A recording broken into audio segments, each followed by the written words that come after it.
중부 마른 한강 옆 작은 마을. 구불구불한 초가집에서 미숙 부인이 조용히 살고 있다. 강한 바람이 불 때마다 커튼홀은 금방이라도 무너질 듯 딱딱거린다. 이 불쌍한 마을에는 공식적인 명칭이 없으며 마른 들판 한가운데 작은 모래 언덕에 위치해 있기 때문에 사람들은 그냥 송도마을이라고 부릅니다. 이곳 사람들은 대부분 농사를 짓고 어업을 하며 살아갑니다. 그러나 최근 몇 년간 계속되는 가뭄으로 땅이 갈라지고 강에는 더 이상 물고기나 새우가 없습니다. 생활은 이미 어려웠지만 미숙 여사는 혼자였기 때문에 더욱 어려웠다. 남편도 친척도 없고 오직 지훈만 남았고 그녀의 유일한 아들은 그녀의 삶의 원천이자 마지막 희망이었습니다. 지훈은 올해로 23살이 되었지만 그의 실제 나이를 겉모습으로 짐작할 수 있는 사람은 아무도 없습니다. 몸은 마르고 창백했고 눈은 움푹 들어가 있었고 늘 가슴이 찢어질 듯 기침을 하고 있었다. 어린 시절부터 그는 미숙 부인이 한 번도 언급한 적이 없는 아버지로부터 물려받은 결핵이라는 사악한 질병을 앓았습니다. 지훈이는 건강할 때 어머니를 따라 밭에 가서 잡초를 뽑고 물을 길러 가곤 했는데 최근 들어 병이 더 심해졌습니다. 그저 대나무 침대 한 곳에 누워 숨을 헐떡이고 있을 뿐이었다. 미숙 부인은 아이를 바라보며 마음이 아팠다. 그녀에게 남은 것은 굳은 살이 굳은 손과 오래전 아이의 치료비를 마련하기 위해 팔아치웠던 작은 밥뿐이다. 집에 있는 돈은 야채나 생선을 팔거나 때로는 마을 시장에서 찌꺼기와 병을 주워서 주운 동전 몇 개에 불과했습니다. 하지만 미숙 부인에게는 동네 사람들이 모르는 비밀이 하나 있습니다. 집 구석에 있는 녹슨 철제 상자 바닥 깊은 곳에 오래된 은행카드가 놓여 있습니다. 그것은 그녀가 도시에서 노동자로 일하면서 평생을 모은 돈입니다.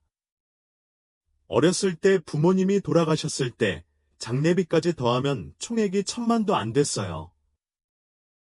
하지만 그녀에게 그것은 큰 일이 일어날 경우를 대비해 간직하고 있던 재산이었습니다. 그녀는 은행에 대해 잘 이해하지 못했습니다. 그녀는 몇 년 전 먼 사촌이 그곳에 돈을 입금하는 것을 도와주고 작은 플라스틱 카드를 주면서 잘 보관하고 필요할 때 은행에 가서 인출하라고 했던 일을 막연하게 기억할 뿐이었다. 그 이후로 카드는 상자 안에 휴면 상태로 놓여 있었고 그녀는 위험할 때 자신을 구해줄 부적처럼 결코 만지지 않았습니다. 그날 아침 하늘은 막동이 트고 송도마을로 향하는 마른 붉은 흙길 위로 이른 아침 햇살이 강렬하게 빛나고 있었다. 잠에서 깨어난 미숙 부인은 지훈의 기침 소리에 심장이 불타오르는 듯한 느낌을 받았다. 어젯밤에는 밤새도록 기침을 했고 아침에 고열이 나기 시작했고 몸이 뜨거워졌으며 입술이 보라색으로 변했습니다. 그녀는 아이의 이마에 손을 얹고 땀이 쏟아지는 것을 보고 차가움을 느꼈다. 그녀는 발걸음을 옮길 때마다 몸을 떨었습니다. 지훈아, 일어나면 내가 돈을 마련해서 너를 병원에 데려갈게. 그녀가 속삭였고 목소리가 막혔다. 그녀는 이번이 지훈을 극복하기에 충분했던 병원에서 약 몇 달을 사온 예전과는 다르다는 것을 알고 있었습니다. 이번에 그는 큰 병원에 가야 했고, 의사가 필요했고, 약이 필요했고, 이 가난한 동네에는 없는 것들이 필요했습니다. 그녀는 재빨리 철제 상자를 뒤져 누렇게 변한 은행 카드를 꺼내 떨리는 목소리로 주머니에 집어넣었습니다. 그녀는 낡은 갈색 옷을 갈아입을 시간이 없었고, 타는 태양을 가리기 위해 낡은 긴팔 셔츠만 입었습니다. 그런 다음 그는 찢어진 원뿔형 모자를 쓰고 집 밖으로 나갔습니다. 고무신의 끈이 끊어져 끈으로 묶었습니다. 이상호는 사람들이 언급하는 유일한 은행 지점이 있는 마을에 도달하기 위해 수십 킬로미터가 넘는 길을 걸어갔습니다. 그녀는 오토바이 택시를 탈 돈도 없었고 누구에게도 감히 부탁할 엄두도 내지 못해서 그저 고개를 숙이고 지훈이 돌아올 때까지 잘 도와달라고 하나님께 기도했습니다. 그녀의 마음속에는 대나무 침대에 웅크리고 있는 지훈의 모습이 계속 떠올랐고 그의 기침은 그녀의 심장을 찌르는 칼 같았다. 그가 어렸을 때 마당을 뛰어다니고 그녀가 그를 위해 나무에서 익은 구아바를 따는 것을 보고 웃던 시절을 기억하십시오. 이제 그 미소는 멀어지고 아무 말도 없이 엄마를 바라보는 흐릿한 눈만 남았다. 나는 너를 구해야 해. 그녀는 스스로에게 말했다. 그녀의 발걸음은 점점 빨라지는 것 같았고 다리는 피곤했지만 떨리는 손은 카드가 담긴 천 가방을 꼭 쥐고 그것이 최후의 수단이라고 믿었다. 그녀는 앞으로의 여정이 뜨거운 태양 아래서 긴 여정일 뿐만 아니라 그녀와 같은 가난한 노파가 한 번도 생각해 본 적이 없는 난기류라는 것을 몰랐습니다. 송도마을에서 시내까지 이어지는 길은 10km가 넘고 붉은 먼지와 뜨거운 태양이 가득하다. 미숙 부인은 걸었고 샌들끈이 부러져 길 한복판에 떨어져 맨발이 아팠다.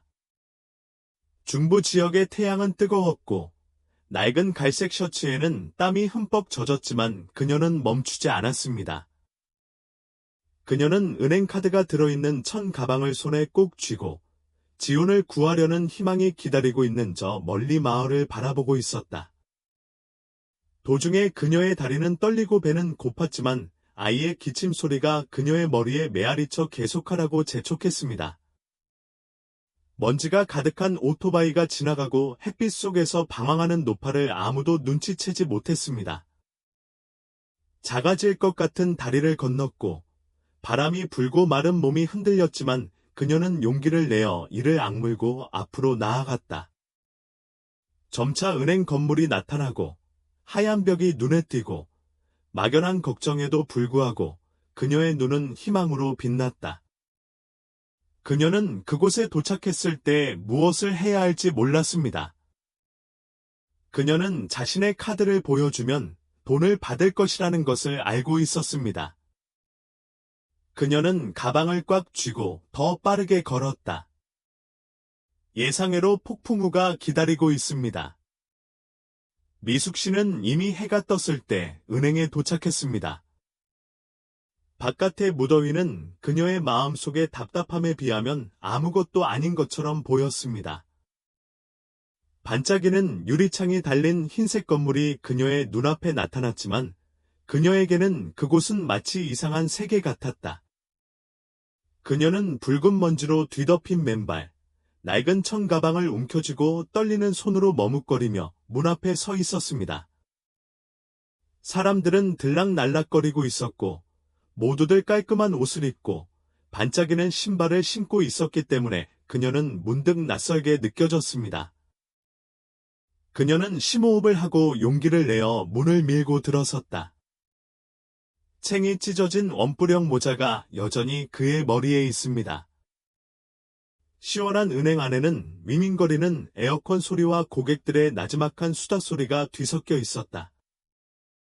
미숙 부인은 어찌할 바를 몰라 어리둥절한 표정으로 주위를 둘러보았다. 거래 카운터는 가지런히 정렬되어 있었고 번호 자동 지급기는 빨간불을 깜박이고 있었지만 그녀는 그것이 무엇인지 이해하지 못했습니다. 그녀는 카운터로 가까이 다가가서 묻으려던 참에 갑자기 줄을 서 있던 중년 남성의 발에 걸려 넘어졌습니다. 그는 돌아서서 그녀를 머리부터 발끝까지 바라보며 삐죽거렸다. 이 늙은 여자는 여기서 어디로 길을 잃었나요? 저 찢어진 셔츠를 보세요. 인출할 돈이 있나요? 그러나 방해하자 근처에 서 있던 여러 사람이 낄낄거리는 소리를 냈다. 비즈니스 드레스를 입고 손에 전화기를 들고 있는 한 어린 소녀는 그녀를 쳐다보더니 입을 가리고 미소를 지었습니다. 어쩌면 돈을 요구하는 걸까요? 시골을 보세요. 그 말을 들은 미숙 부인의 얼굴이 뜨거워졌다. 야른 손이 천 가방을 꼭 쥐고 있었다. 그녀는 무슨 말을 하고 싶었지만 목이 막혔다. 그냥 중얼거렸다. 나 돈이 있어. 아이를 병원에 보내기 위해 돈을 인출한다. 그러나 그녀의 말은 너무 부드러워서 누구도 그 말을 명확하게 들을 수 없었습니다. 이 늙은 여자가 무슨 말을 하는 거야? 이런 옷을 입고 병원에 가는 거야. 아마도 동정심을 얻으려고 이야기를 하는 것뿐이겠지라고 다른 남자가 비꼬듯 끼어들었다. 그녀는 고개를 숙이고 눈을 뜨고 눈물을 흘렸지만 여전히 거래 창구로 걸어가려고 했습니다. 내 마음엔 집에서 기다리는 지훈밖에 생각나지 않는다. 카운터로 다가온 그녀는 떨면서 젊은 직원 앞에 누렇게 변한 은행 카드를 내밀었습니다. 그녀는 파란색 유니폼과 안경을 착용하고 차가운 눈빛으로 그녀를 바라보고 있었다. 직원은 카드를 주세요. 확인해 보겠습니다. 라고 말했습니다. 미숙 부인은 카드를 탁자 위에 올려놓으며 다가씨, 빨리 해주세요. 우리 아이가 중병입니다. 병원에 데려가려면 돈이 급히 필요해요. 라고 애원하는 목소리로 말했다. 직원은 카드를 뒤집어 보며 눈살을 찌푸렸다. 이 카드는 너무 오래된 것 같은데 신분증은 가지고 계시나요? 주민등록증은 어디에 있나요? 미숙 씨는 한참 동안 청가방을 뒤지더니 고개를 들더니 목소리가 갈라졌다. 없어요. 오래전에 잃어버렸는데 거기 돈이 있어요. 뽑아주세요. 제 아이가 기다리고 있어요. 직원은 한숨을 쉬며 카드를 그녀에게 밀어주었다. 신분증이 없으면 할 수 없습니다. 그게 룰입니다. 이해합니다. 계좌번호 기억하시나요? 읽어보시고 확인하겠습니다. 미숙 부인은 깜짝 놀라 정신이 멍해졌다. 계좌번호. 그녀는 그 긴 숫자와 관련된 어떤 것도 기억하지 못합니다. 몇 년 전 그녀에게 돈을 보낸 조카는 카드만 건네주고 아무 말도 없이 떠났다. 그녀는 말을 더듬었다. 기억이 나지 않습니다. 하지만 그 돈은 내 것입니다. 도와주세요. 제 아이가 기다리고 있습니다. 그녀의 목소리는 숨이 막혔고 주름진 뺨에는 눈물이 흘러내렸습니다. 직원은 단조로운 목소리로 고개를 저었다. 정보가 없으면 확인할 수 없습니다. 가서 서류를 찾아보시거나 가족에게 부탁해 절차를 밟으시면 됩니다. 매우 바빠요. 부인. 그녀는 앉아서 기다립니다. 말을 마친 그녀는 더 이상 그녀를 쳐다보지도 않고 다음 고객에게로 돌아섰습니다. 미숙 부인은 떨리는 손으로 카드를 쥐고 얼어붙은 채 서 있었는데 마치 하늘과 땅이 발 아래로 무너지는 듯한 느낌이었다. 군중의 웃음소리가 여전히 어딘가에 울려 퍼져 그녀의 심장을 찌르는 칼처럼 날카로웠다. 보세요. 이 할머니는 돈이 없어요. 라는 목소리가 울려 퍼져 그를 더욱 웃게 만들었습니다. 미숙 부인은 몸을 돌려 카운터 밖으로 나갔다. 다리에 힘이 빠진 듯했다. 그녀는 문 근처 의자에 앉아 두 손으로 얼굴을 가리고 소리 없이 울었다. 그녀의 머릿속에는 대나무 침대에 웅크리고 누워있는 지훈의 모습이 선명하게 떠올랐다. 그가 기침할 때마다 그녀의 마음이 찢어지는 것 같았다. 그녀는 수킬로미터를 걸었고 뜨거운 태양을 견디고 비꼬는 말을 참았지만 여전히 돈을 인출할 수 없었습니다. 그녀는 자책했다. 하이야, 왜 그렇게 멍청하니? 왜 아무것도 기억하지 못하는 거야? 내 아이가 죽으면 어떡하지? 그녀의 눈에서는 눈물이 흘러 찢어진 셔츠를 흠뻑 적셨지만 아무도 눈치채지 못했습니다. 주변 사람들은 여전히 자신의 일로 바빴고 가난하고 절망적인 노파를 돌보는 사람은 아무도 없었습니다. 미숙 여사는 떨리는 손으로 눈물을 닦으며 대기의자에서 일어났다. 포기하지 말자고 다짐한 그녀는 직원을 애원하는 눈빛으로 바라보며 거래 창구로 돌아갔다. 아가씨, 제발 저를 도와주세요. 제 아이가 곧 죽을 지경입니다. 제게는 이 돈밖에 없습니다. 그녀의 목소리는 너무 가늘고 목이 막혀서 근처에 서 있던 사람들마저도 고개를 돌렸다. 직원은 조금 불편한 표정을 지으며 한숨을 쉬었다. 내가 말했잖아. 서류 없이는 아무것도 할 수 없다고. 여기 서 있는 것만으로는 아무것도 바뀌지 않아. 그러나 미숙 부인은 떠나기를 거부했다. 그녀는 카운터 바로 앞에 무릎을 꿇고 두 손을 꼭 잡았습니다. 부탁합니다. 무릎을 꿇고 간청합니다. 돈만 꺼내고 가겠습니다. 그녀의 흐느끼는 목소리가 은행의 조용한 공간에 울려 퍼졌다. 군중은 더 큰 소리로 속삭이기 시작했습니다. 양복을 입고 서류 가방을 든 한 남성은 과장이다. 돈 벌려고 그런 행동을 한 것 같다고 중얼거렸다. 옆에 서 있던 한 중년 여성이 저 모습을 보니 사기꾼이겠죠? 누가 믿겠어요? 라고 끼어들었다. 미숙 부인의 심장을 바늘처럼 날카롭게 찌르는 조롱하는 웃음소리가 다시 울려 퍼졌다. 그런데 그 순간 예상치 못한 사건이 발생했다. 검은색 티셔츠를 입은 키 큰 청년이 군중 속을 헤치고 미숙 부인의 손에서 천 가방을 빼앗았다. 이 노파가 무엇 때문에 울고 있는지 한번 보도록 하세요. 그는 가방을 열고 모두가 보는 앞에서 뒤적거리며 소리쳤다. 은행 카드가 떨어졌는데 그는 그것을 집어들고 비웃었습니다. 이 카드도 돈을 인출하라고 요구하는 카드인가요? 당연히 훔칠 수 없습니다. 미숙 부인은 겁에 질려 달려가서 그것을 다시 빼앗았다. 아버지, 그건 내 거예요. 내 아이 거예요. 그러나 청년은 그녀를 바닥으로 밀었습니다. 찢어진 원뿔형 모자가 날아갔습니다.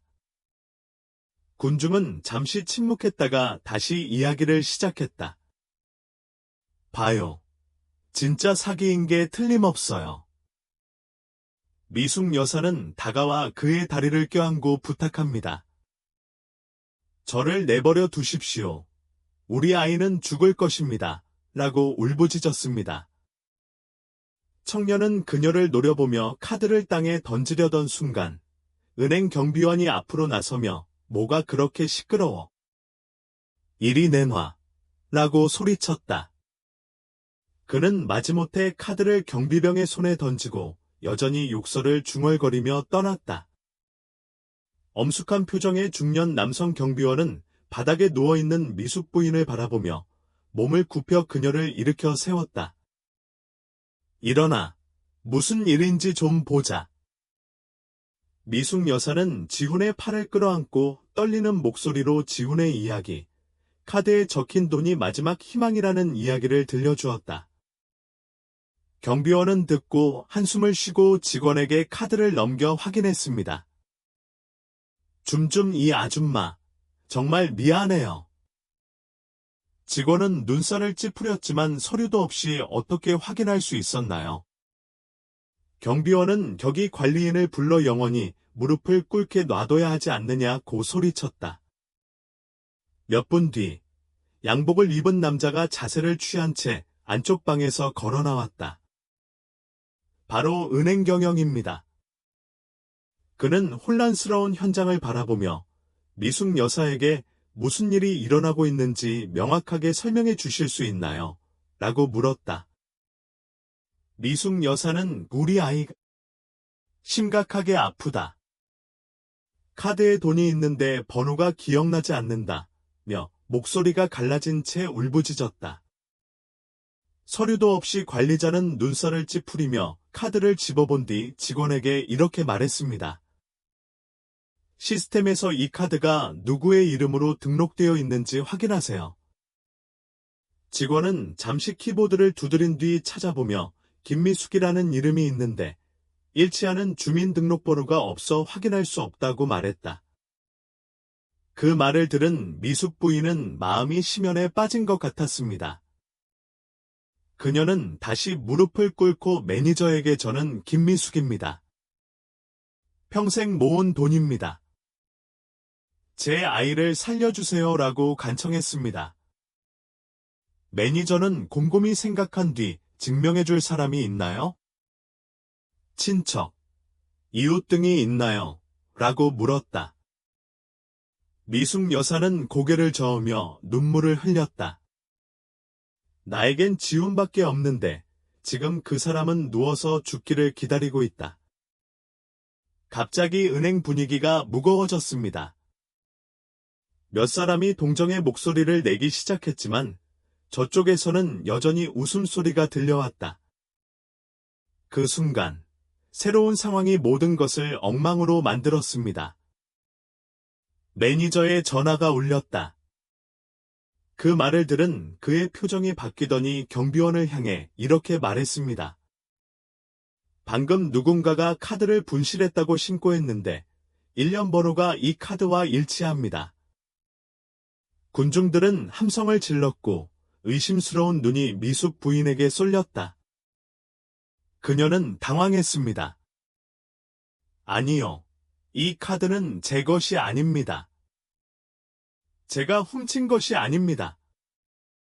그러나 매니저는 보안요원에게 전화해 확인을 위해 경찰에 신고해야 한다며 그녀를 만류했다. 미숙 여사는 절망에 빠져 소리쳤다. 날 체포하지 마세요. 내 아이가 죽을 거예요. 그녀는 경비원에게서 손을 떼고 문으로 달려갔지만 두 사람이 꽉 붙잡고 있었습니다. 그녀의 비명은 군중의 비명과 섞여 은행 전체에 울려 퍼졌다. 미숙 부인의 비명소리는 군중의 비명과 그녀를 꽉 붙잡고 있는 두 경비원의 쿵쿵거리는 발소리와 뒤섞여 비참하게 은행에 울려 퍼졌다. 가자. 내 아기가 죽을 거야. 그녀는 비명을 질렀다. 그녀의 얄은 팔은 힘겨웠지만 그녀의 힘은 두 명의 강한 남자와 경쟁할 수 없었습니다. 은행 지점장은 여전히 전화기를 들고 서서 진정하세요.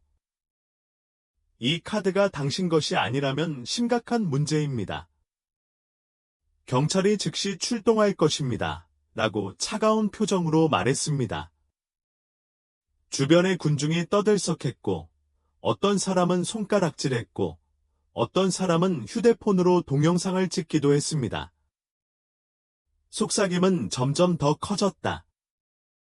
이 할머니가 정말 카드를 훔쳤어요. 연기가 너무 좋아요. 갑자기 날카로운 목소리가 허공을 가르며 들렸습니다. 이제 놔주세요. 모든 시선이 문으로 향했다. 보라색 아우자이를 입고 핸드백을 든 중년 여성이 권위 있는 표정으로 들어섰다. 그녀는 곧장 미숙 부인에게 다가가 은행 지점장을 바라보며 그녀의 눈은 칼날처럼 날카로웠다. 방금 카드 분실 신고를 한 사람은 저예요. 그런데 이 아주머니 얼굴을 먼저 봐야 해요. 매니저는 머뭇거렸다. 당신이 바로 그 사람이군요. 여성이 끼어들었다. 저는 이 계정의 주인인 림유정입니다. 3년 전에 그 카드를 잃어버렸는데 왜 이 가짜 아줌마 손에 있는 거죠? 그 말을 들은 미숙 부인은 정신이 번쩍 들었다. 그녀는 말을 더듬었다. 아니요. 이 카드는 내 카드가 아닙니다. 돈을 오래전에 입금했어요. 그러나 유정 부인은 날카로운 목소리로 끼어들었다. 거짓말이야. 이 카드는 시청에서 만들었어. 금액이 2천만 원이야. 땅 사려고 저축해두려고 하는데 어디서 구해서 감히 자기 것이라고 주장하느냐. 군중은 환호했고 의심의 눈은 더욱 무거워졌다. 은행 지점장은 유정씨, 경찰이 와서 확인하게 해주세요.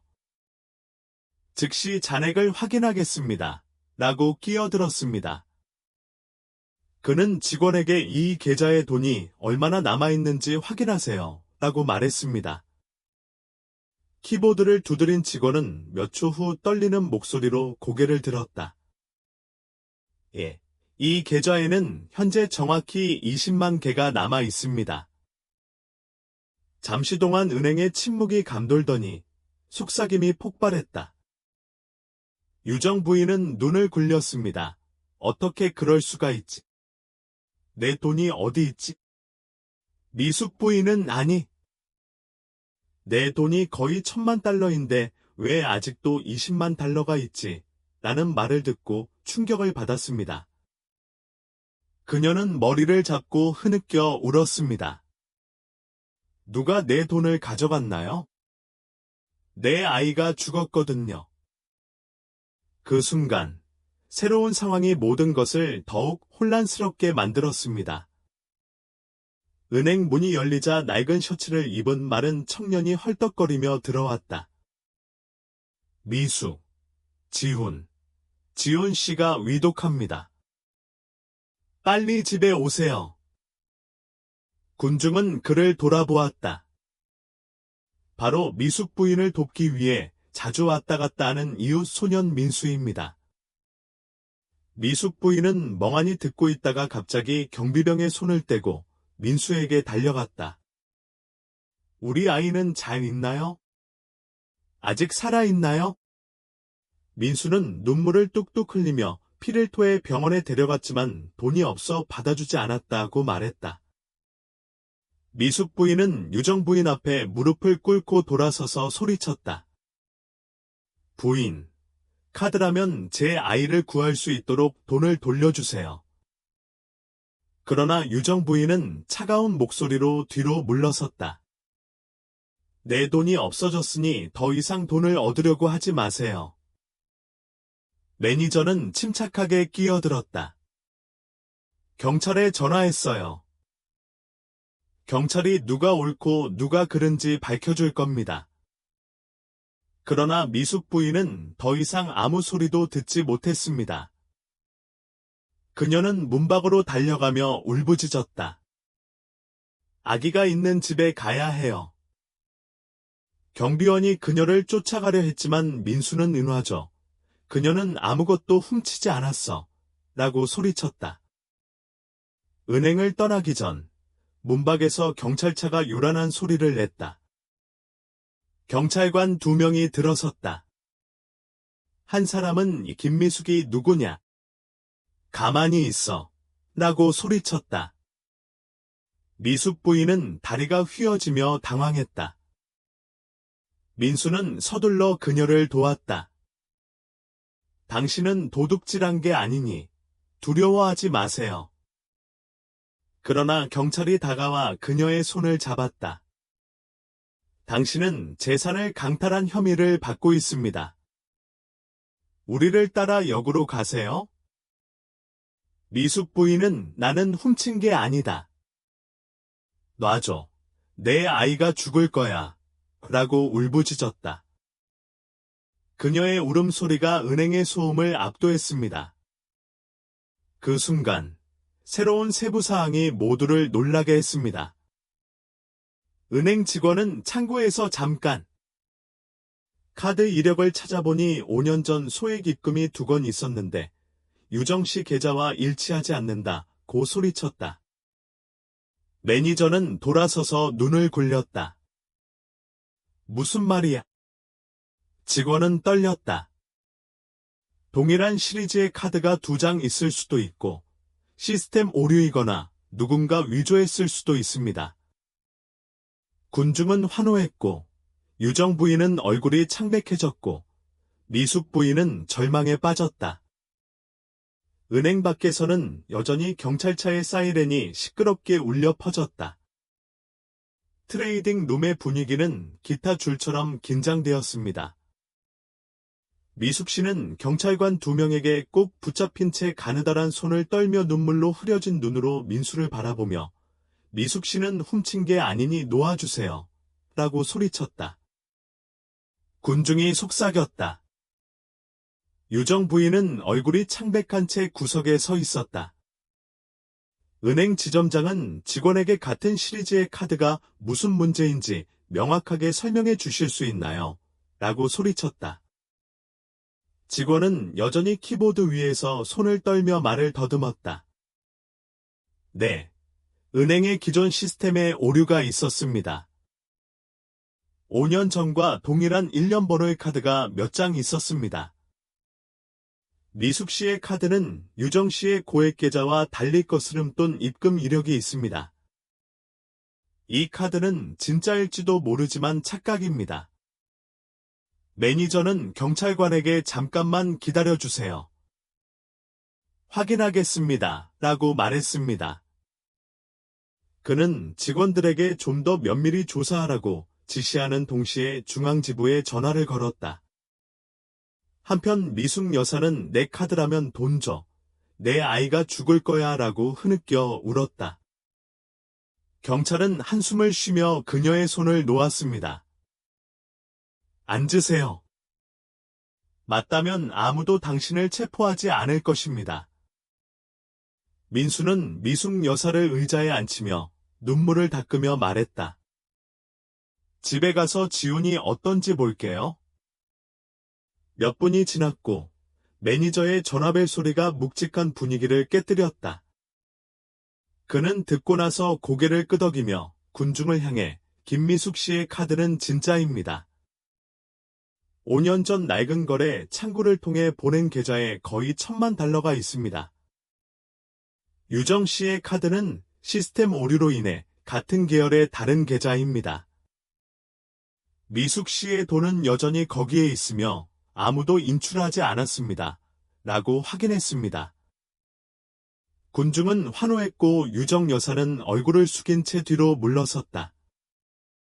그러자 미숙 부인이 고개를 들더니 갈라진 목소리로 말했다. 정말, 나 아직 돈이 있나요? 매니저는 혼선을 드려 죄송하다. 즉시 돈을 인출하겠다고 고개를 끄덕였다. 직원은 재빨리 서류를 인쇄하고 현금을 준비했지만 미숙 부인은 일어설 힘이 없었다. 그녀는 얼굴을 가리고 울부짖으며 기쁘기도 하고 슬프기도 했습니다. 맙소사, 내 아이는 아직 구원받을 수 있어요. 민수는 그녀가 일어서는 것을 도와주었지만 그 순간 미숙 부인은 감정이 북받쳐 비틀거리며 지훈에게로 달려갔습니다. 계단에 발이 걸려 넘어지고 온몸이 앞으로 넘어졌습니다. 군중이 소리쳤다. 민수는 앞으로 달려갔지만 따라잡을 수 없었다. 미숙 부인은 세게 넘어져 머리가 바닥에 부딪혔고 천 가방은 날아갔다.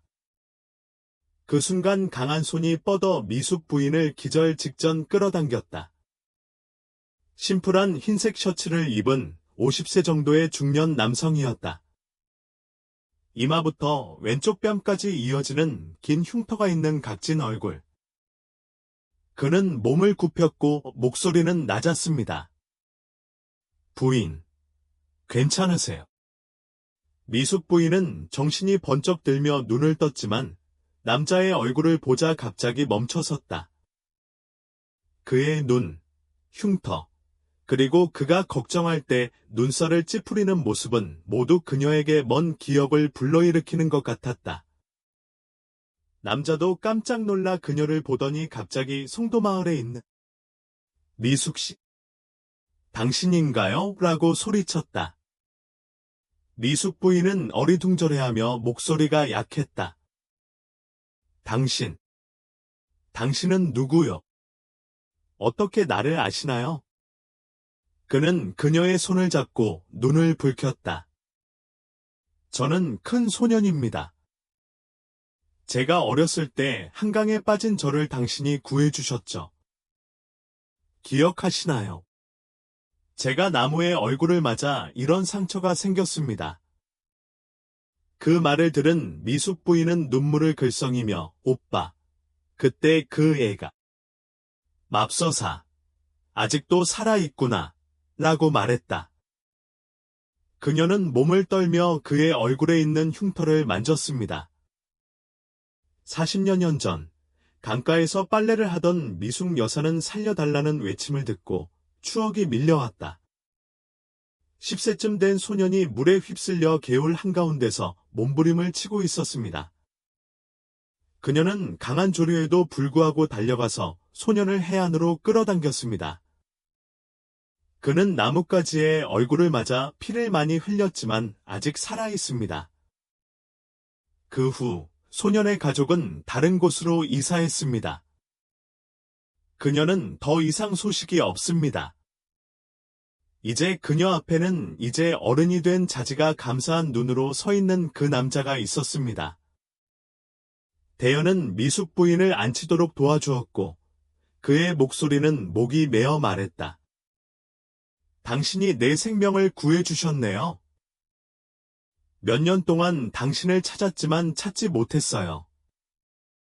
오늘 우연히 돈을 인출하러 왔는데 예상치 못한 일이었는데 미숙 여사는 너무 비참하다. 아이가 죽어가고 있는데 돈만 벌었다고 울먹였다. 대연은 손을 잡았다. 걱정하지 마세요. 아이는 제가 도와드릴 테니 어디 계시나요? 바로 병원으로 데려갈게요. 그는 민수를 향해 말했다. 빨리 앞장서세요. 미숙 부인은 떨리는 손으로 대연의 손을 꼭 잡고 앉아 있었고 지훈을 병원에 데려가겠다는 그의 말을 들었을 때 그녀의 눈에는 여전히 눈물이 가득 고였다. 대연, 현 박성우 씨는 시내에서 건자재 매장 체인을 운영하는 성공한 사업가다. 그는 민수를 향해 단호한 목소리로 말했다. 먼저 차에 타세요. 이제 지체하지 말고 길을 보여주세요.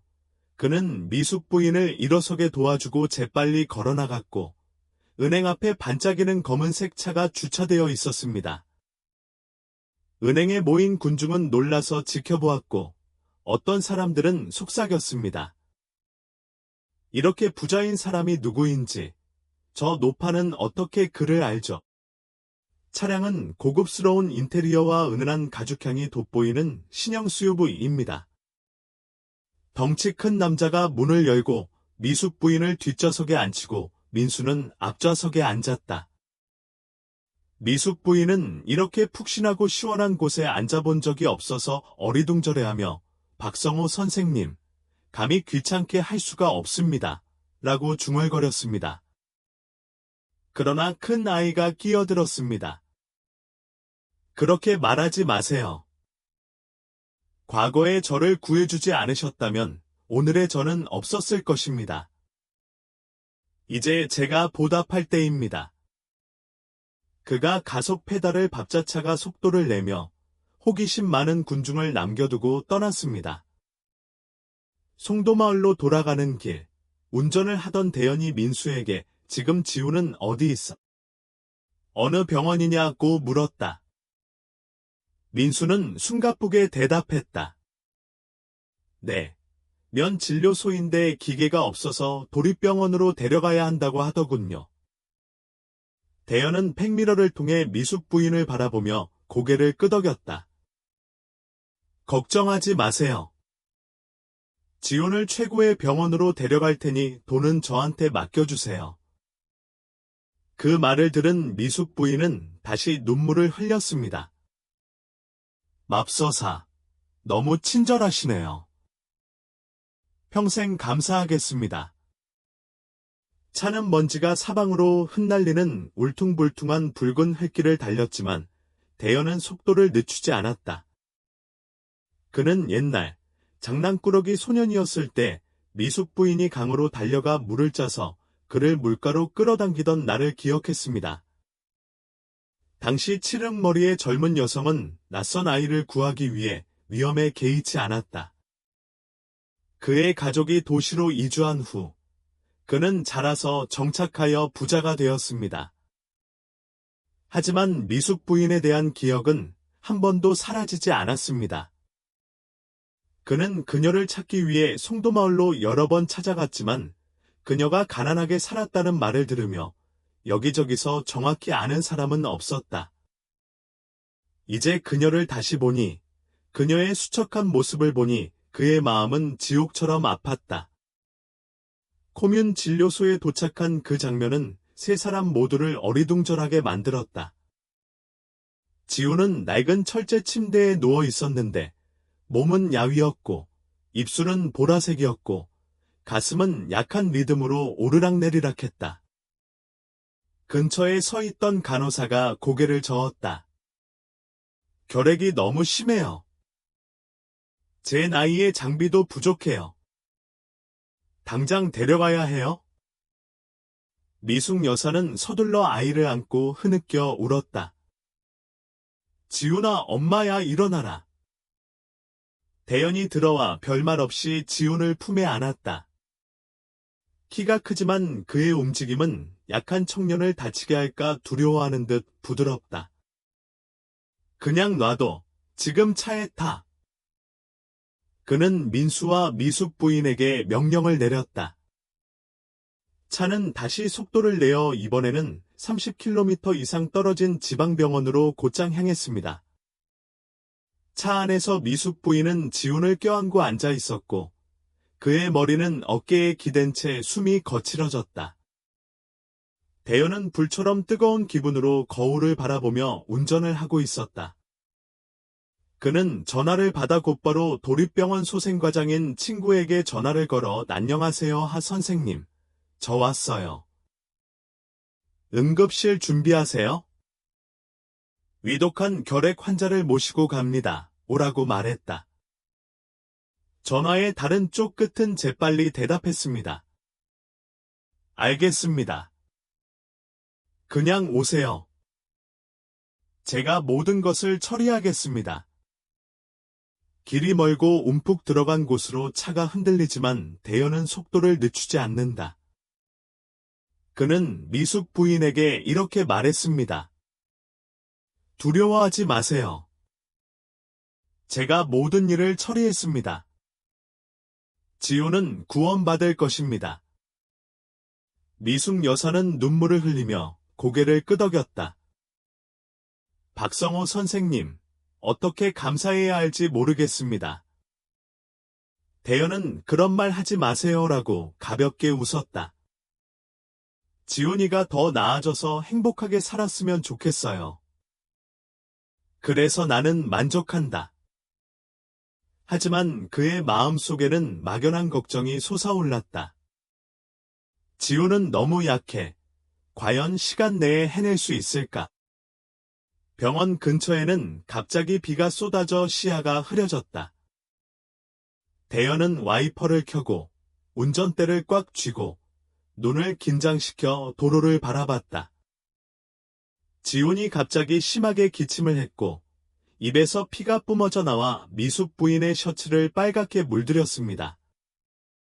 그녀는 지훈아, 날 떠나지 마, 라고 소리쳤다. 대연은 이를 악물고 엑셀을 더 세게 밟았다. 잠깐만요.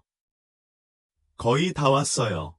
차는 비를 뚫고 달렸고 그들이 병원 문으로 들어서자 경적 소리가 울렸다.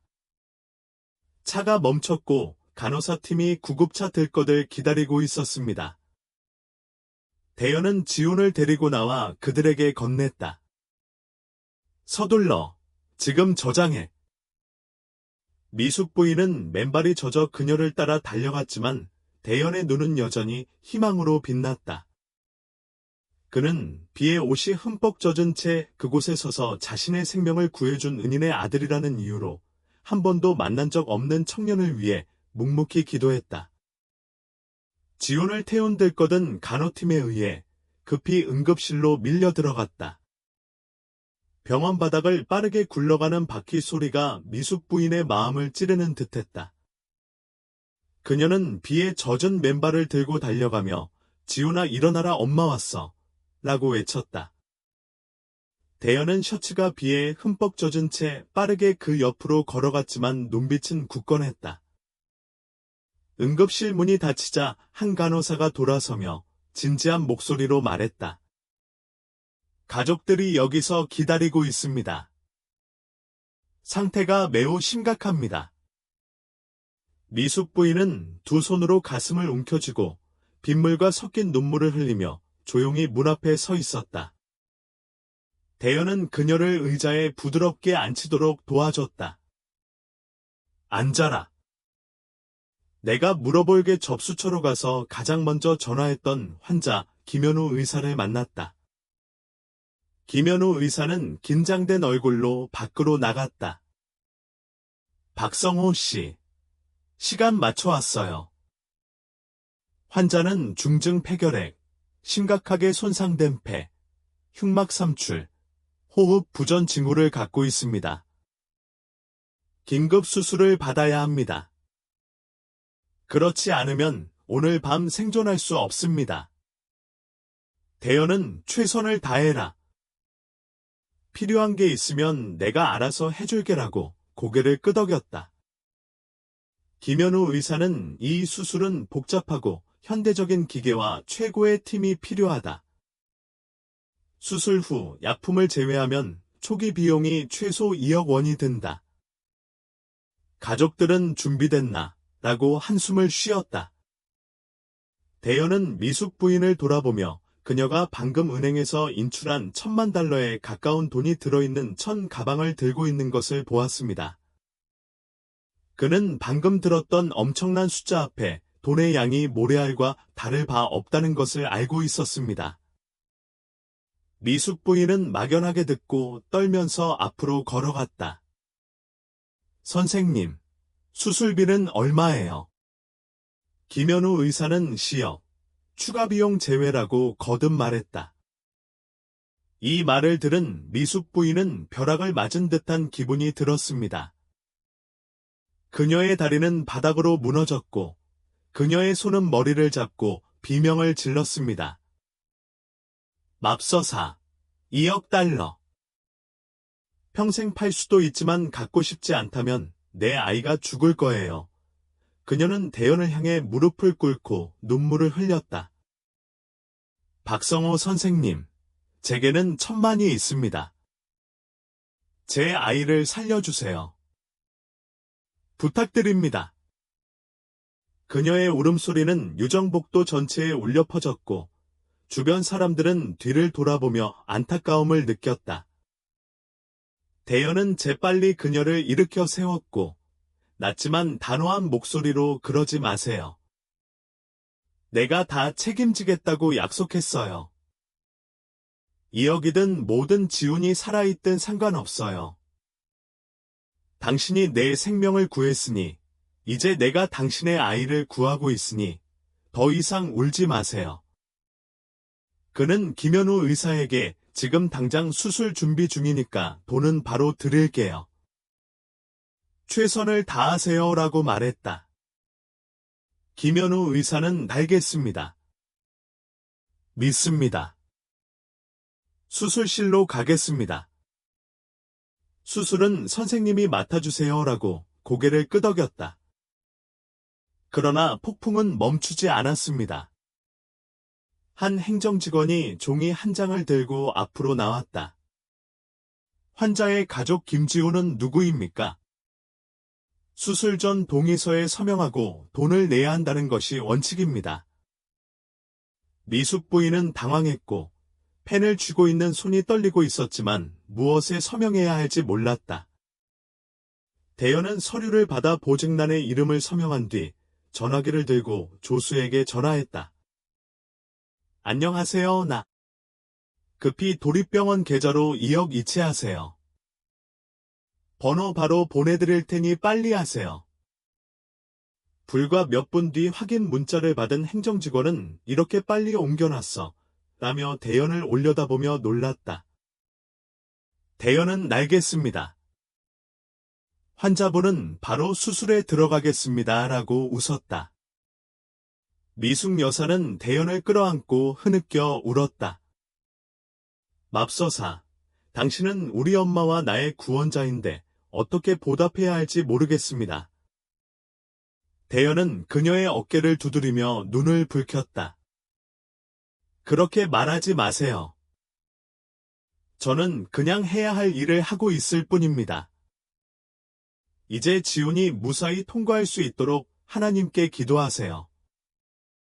그는 그녀가 앉는 것을 도와주고 복도로 나가서 응급실의 유리문을 통해 바라보며 지훈, 엄마를 위해 잠깐만 일하고 혼잣말을 했습니다. 시간은 무겁게 흘러가고 매 순간이 마치 한 세기처럼 느껴집니다. 미숙 여사는 두 손을 모으고 앉아 하나님, 내 아이를 구원해 주세요라고 중얼거렸다. 대연은 그녀의 옆에 서서 가끔씩 그녀를 위로했다. 1시간 뒤, 김현우 의사는 땀을 흘리며 밖으로 나갔다. 미숙 여사가 달려와 의사님, 제 아이는 잘 지내요. 라고 말했다. 그는 한숨을 쉬었다. 수술은 괜찮습니다. 흉수 빼내기도 마쳤는데 아기가 너무 약해요. 이제 앞으로 몇 시간만 기다리면 됩니다. 특수약이 필요해요. 3천만 달러가 더 들 거예요.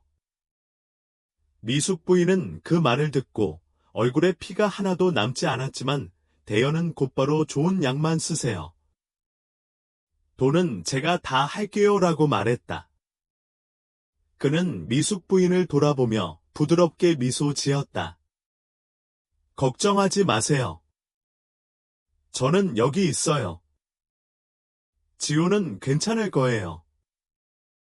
미숙 부인은 기쁘기도 하고 슬프기도 한마음에 눈물을 흘리며 고개를 끄덕였습니다.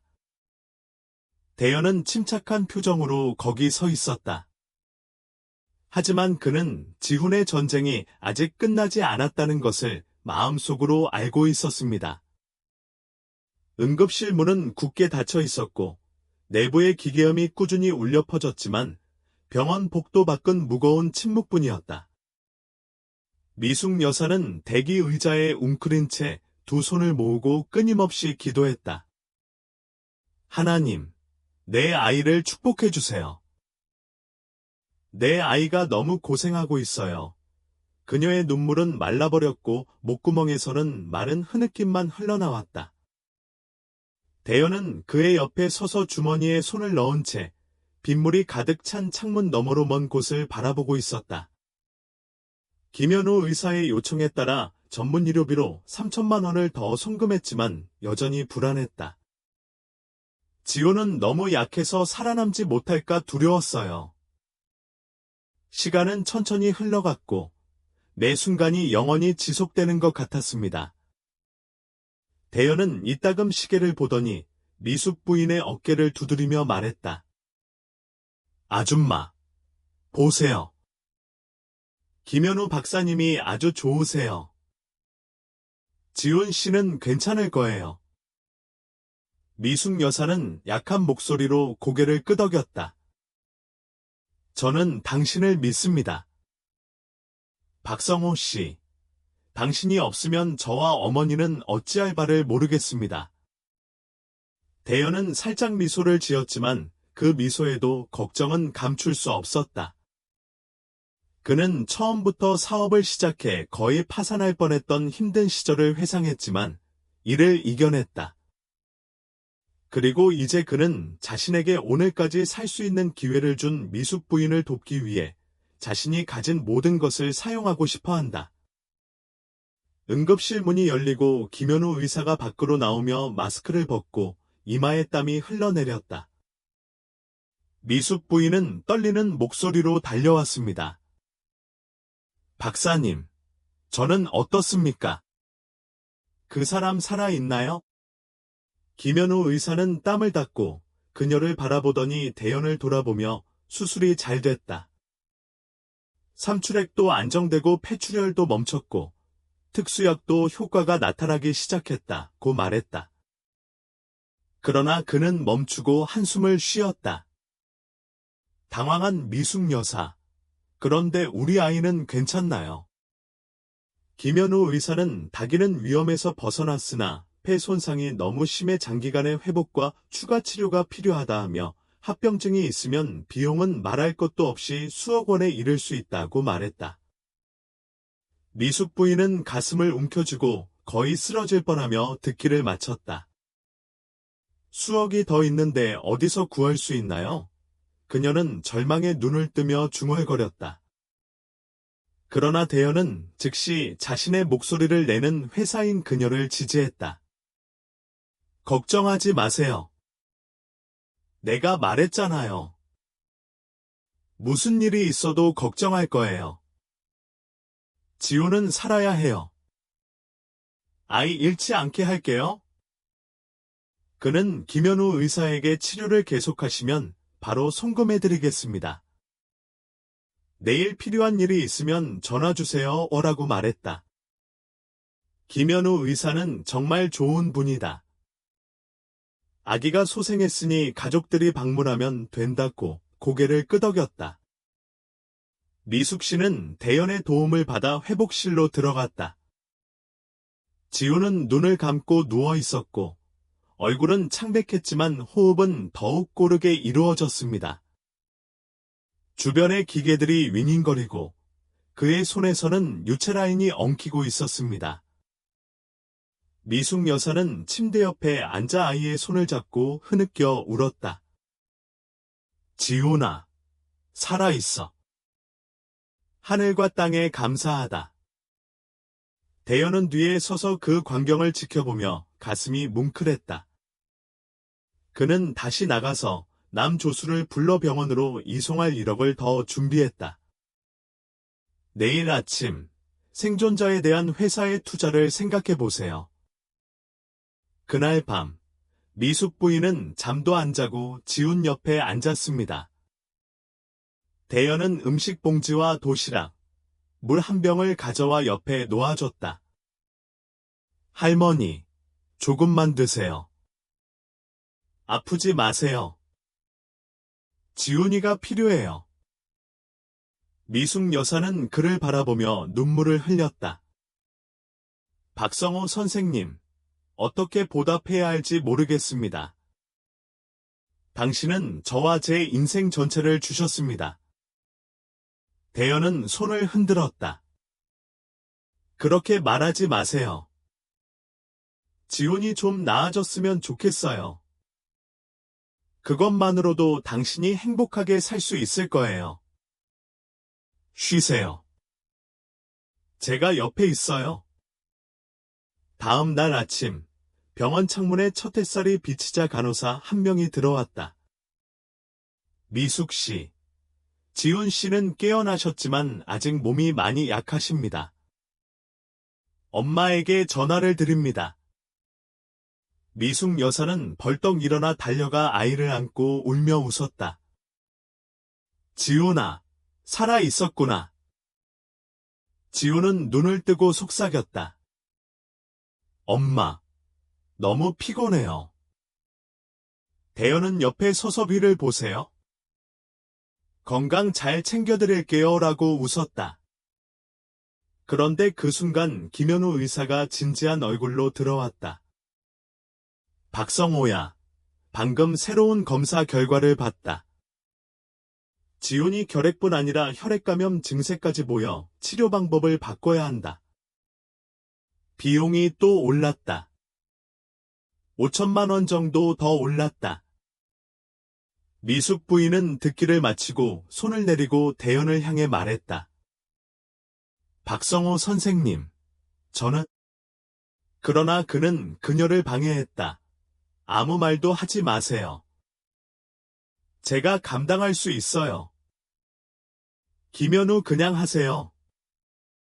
그 아이가 죽게 놔두지 않을 거예요. 대연은 밖으로 나가서 다시 비서에게 전화하기 위해 휴대폰을 꺼냈다. 그러나 그는 마음속으로 조금 망설이기 시작했습니다. 그는 부자이지만 쏟아지는 돈의 양이 늘어나고 있고 이 여정이 아직 멀다는 것을 알고 있습니다. 그러나 지훈을 껴안고 있는 미숙 여사를 보며 그는 아무리 큰 일이 있어도 당신과 미숙 부인을 위해 하겠다고 생각했다. 회복실 창문을 통해 들어온 이른 아침 햇빛이 지훈의 얼굴을 비추고 이제 창백해진 지훈의 눈은 전보다 더 밝게 떠졌다.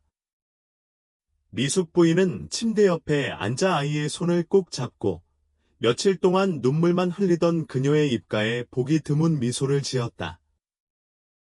지훈아, 기분이 나아졌구나. 너무 기뻐. 그녀는 숨이 막혔지만 희망에 찬 목소리로 속삭였습니다. 지훈은 아직 약하지만 고개를 살짝 끄덕이며 속삭였습니다. 엄마, 덜 피곤해요. 집에 가고 싶어요. 대현은 문 밖에 서서 뜨거운 커피를 들고 조용히 그 광경을 지켜보고 있었다. 그는 지훈이 최고의 진료를 받을 수 있도록 지난 며칠 동안 병원에 머물면서 모든 지불금과 모든 전화를 처리했습니다. 오늘 아침 김현우 박사가 평소 진지한 얼굴에 보기 드문 미소를 지으며 병실로 들어섰다. 미숙 선생님, 좋은 소식이 있어요. 라고 최근 검사 결과를 들고 말했다. 미숙 여사는 두근두근하며 고개를 들었다. 선생님, 제 아이는 잘 지내요. 김현우 의사는 지훈 씨가 특수약물에 잘 반응했고 혈액 감염도 조절됐고 폐도 회복되기 시작했다. 추가 수술도 필요 없고 추가 비용도 발생하지 않는다. 이대로라면 며칠 후면 퇴원할 것이라고 고개를 끄덕였다. 이를 들은 미숙 부인은 눈물을 흘리며 지훈을 껴안았다. 맙소사, 살아계시네요. 하늘과 땅에 감사드립니다. 대현은 들어와서 그녀의 어깨를 두드리며 말했다. 보이지? 지훈은 괜찮을 거라고 했는데요. 이제 안심해도 될까요? 미숙 부인은 그를 돌아보며 무릎을 꿇고 감사 인사를 했으나 대현은 재빨리 그녀를 일으켜 세우며 그러지 마세요. 나는 당신에게 빚진 일을 했을 뿐입니다. 지훈은 나아졌고 안심이 되었습니다. 지훈은 힘없는 목소리로 대현을 바라보며 말했다. 삼촌님, 고마워요. 엄마 말씀 다 들었어요. 대현은 빨리 나을 거예요. 삼촌. 나도 가서 엄마를 돕는 걸 보고 싶어요. 라고 부드럽게 웃었다. 그 후로 병원은 미숙 지훈 부인의 기쁨으로 환하게 빛나는 것 같았습니다. 지훈은 날이 갈수록 힘이 나고 일어나 앉기 시작했고 미숙 부인이 준 죽도 몇 숟갈씩 먹었습니다. 대현은 여전히 남아서 지훈을 위한 따뜻한 도시락, 신선한 과일, 새 옷까지 가져왔습니다. 그는 그녀와 그녀의 어머니와 함께 앉아서 사업을 시작하던 시절, 파산할 뻔했지만 그래도 이겨냈던 시절에 대해 이야기를 나누었습니다. 그날 미숙 선생님이 저를 구해주지 않았다면 제가 일어설 기회도 없었을 거라고 생각했어요. 지금은 미숙 선생님을 도와주니까 제 삶이 더 살 가치가 있다고 생각해요. 그는 눈을 반짝이며 말했다. 어느 날 오후, 김현우 의사는 지훈을 마지막으로 확인한 뒤 다이가 생각보다 빨리 회복됐다. 결핵은 잘 조절됐으니 정기적으로 약을 먹고 정기검진만 받으면 내일 퇴원할 수 있다고 알렸다.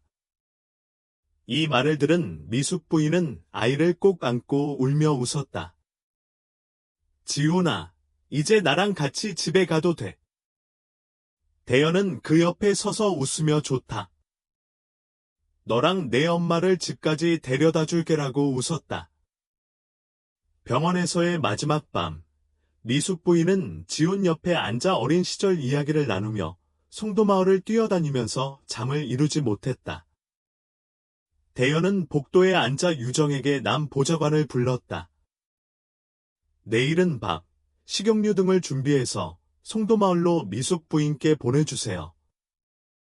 그분과 그분 어머니가 당분간 편안하게 지내셨으면 좋겠습니다. 그는 전화를 끊고 창밖으로 밤하늘을 바라보며 안도감을 느꼈다.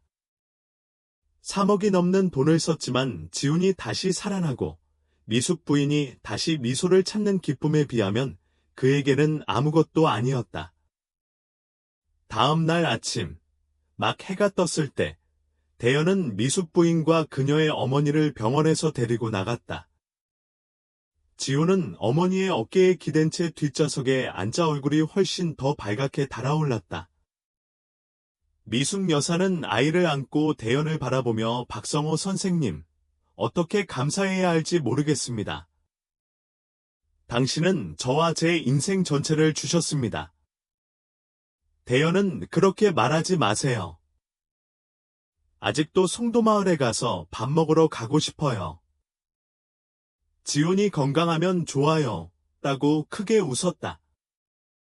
차는 미숙 여사가 은행으로 터벅터벅 걸어오던 날처럼 더 이상 먼지가 쌓이지 않은 붉은 흙길을 달리고 있었지만 이제는 새로운 시작을 알리는 듯 은은한 햇살이 비치고 있었다. 그가 송도마을로 돌아오자 이웃들은 그를 환영하기 위해 달려왔고 지훈이 살아남은 채 여전히 멋진 차를 몰고 마을로 돌아가는 것을 보고 놀랐다. 대연은 차에서 내려 지훈을 집으로 데려온 뒤 미숙 부인에게 쉬세요. 제가 다시 찾아갈게요. 필요한 게 있으면 전화하세요. 오라고 말했다. 미숙 여사는 눈물을 흘리며 고개를 끄덕였다. 너무 친절하시네요. 어떻게 보답할 수 있을까요? 대연은 미숙 부인의 비뚤어진 오두막을 바라보며 서서 그녀와 그녀의 아이가 더 잘 살 수 있도록 뭔가를 해야겠다는 생각을 조용히 했다. 하지만 지금은 눈앞의 기쁨에 만족한다. 지호는 살았고 미숙 부인은 더 이상 울지 않았다. 대연의 차는 송도마을을 향해 천천히 굴러갔고 별장 앞에 서서 손을 흔드는 미숙 부인과 지훈의 모습이 남았다. 밝은 노란색 오후 햇살이 붉은 흙길 위로 퍼져 마치 새로운 시작을 알리는 듯하다. 미숙 여사는 이제 더 건강해진 지훈을 바라보며 아이의 어깨를 껴안았고 수년 동안 감히 꿈도 꾸지 못했던 기쁨으로 마음이 가득 찼습니다. 지훈, 당신이 다시 살아났어요. 더 이상 바랄 게 없어요. 그녀가 목이 막힌 목소리로 말했다. 지훈은 여전히 쉬었지만 강한 목소리로 미소를 지었다. 엄마, 제가 나아질게요. 더 이상 고통받지 않게 할게요. 그로부터 며칠이 지나 송도마을은 새로운 활력이 솟아오르는 것 같았습니다. 지훈의 죽음의 탈출 소식이 도처에 퍼졌고 미숙 부인의 모녀를 구한 부자 박성호 씨의 이름이 온 마을의 화제가 됐다. 대연은 병원비만 내는데 그치지 않는다. 지훈이 퇴원한 지 며칠 뒤 쌀, 식용유, 옷, 가재도구 등을 가득 실은 트럭이 미숙 부인 집 앞에 나타났다. 대연의 조수인 남 씨가 내려와 환하게 웃었다. 박성호 씨가 지훈 씨와 한동안 편안하게 살 수 있게 해준다고 미숙을 보냈어요. 또 필요한 일 있으면 직접 전화하라고 하더군요. 미숙 여사는 멍하니 서서 눈물을 흘리며 맙서사 너무 친절하시네요. 어떻게 보답할 수 있을까요? 라고 말했다. 하지만 그게 전부는 아닙니다. 월 초의 어느 날 아침, 지훈이 마당을 돌아다니기 시작했을 때 한 무리의 건설 인부들이 미숙 부인의 집 앞에 나타났다. 그들은 새 집을 지을 시멘트, 벽돌, 청사진을 가져왔습니다. 대연은 낯익은 차에서 내려와 미소를 지었다. 미숙 씨, 이 집은 너무 구불구불하고 지훈이 요양하기에 안전하지 않은 것 같아요. 당신과 당신 어머니가 덜 비참하게 살 수 있도록 괜찮은 집을 지어드릴게요. 미숙 부인은 깜짝 놀라 감사 인사를 하려 했지만 대연은 그렇게 하지 마세요. 그냥 행복하게 살고 지훈이 건강하길 바랄 뿐입니다. 제가 보답하는 선물이니 받아주세요 라고 말하며 그녀를 일으켜 세웠다. 불과 한 달 만에 낡은 초가집은 새빨간 기와지붕과 작은 마당, 녹색 울타리를 갖춘 넓은 벽돌집으로 바뀌었습니다. 지호님은 꾸준한 약물 치료와 세심한 관리 덕분에 점차 완전히 회복되었습니다. 그는 기침을 멈추고 얼굴이 붉어졌고 심지어 집안일까지 어머니를 돕기 시작했습니다. 어느 날 그는 괭이 한 마리를 정원으로 데리고 가서 어머니에게 미소를 지었습니다. 엄마, 저는 괜찮아요. 제가 정원에서 일해서 엄마를 도와줄 돈을 벌겠습니다. 미숙 부인은 행복한 표정으로 아이를 바라보았다. 그녀는 눈물을 흘리며 고개를 끄덕일 수밖에 없었다. 대연이가 자주 방문해요. 그는 올 때마다 지훈을 위해 선물을 가져왔고 때로는 과일, 때로는 장난감도 가져왔습니다. 그는 새집 현관에 미숙 부인과 함께 앉아 차를 마시면서 과거 이야기, 자신의 경력 이야기, 그녀와 같은 많은 사람들을 돕고 싶은 꿈에 대한 이야기를 나누었습니다. 미숙 씨, 저는 부자입니다. 하지만 그날 저를 구해주신 분이 아니셨다면 저는 오늘 이 자리에 없었을 것입니다. 당신과 당신의 어머니가 행복한 모습을 보니 제 삶이 가치 있는 일이라는 것을 알겠습니다. 그는 눈을 빛내며 말했다. 미숙 여사는 박성호 씨, 그렇게 말씀하지 마세요. 당신은 저와 제 어머니에게 새로운 삶을 주셨네요. 저는 평생 당신에게 감사할 것입니다. 라고 부드럽게 웃었습니다. 1년 뒤 송도마을에서는 마을 축제가 열렸다. 이제 여느 청년들처럼 건강해진 지호는 친구들과 함께 줄다리기 대회에 참가했다. 싱싱한 웃음소리가 안뜰 전체에 울려 퍼졌다. 미숙 여사는 대나무 부채를 들고 서서 바라보고 있는데 마음이 가벼워졌다. 대연도 특별한 선물을 들고 왔어요. 지훈이한테 새 자전거예요. 이걸 이용해서 출근하면 멀리 갈 필요도 없어요. 독립했으면 좋겠어요. 엄마를 도와주세요. 그는 어깨를 두드리며 말했다. 지훈은 네, 감사합니다. 엄마와 엄마를 실망시키지 않도록 노력하겠습니다. 라고 고개를 숙였습니다. 그날 밤, 온 동네 사람들이 모닥불 주위에 모였습니다. 이야기를 하도록 초청받은 미숙 여사는 떨리는 목소리지만 자부심이 가득했다. 평생 고생했고 지훈을 잃은 줄 알았는데 박성호 선생님 덕분에 어머니와 제가 오늘 이 자리에 있게 되었습니다. 모두가 나를 도와준 것처럼 서로 도우며 잘 지내길 바랍니다. 박수가 울렸다. 대연은 아래에 앉아 웃으며 눈을 빛으로 반짝였다. 지호는 엄마 옆에 서서 엄마의 어깨를 껴안으며 선마, 제가 자랑스러워하게 해줄게요 라고 속삭였습니다.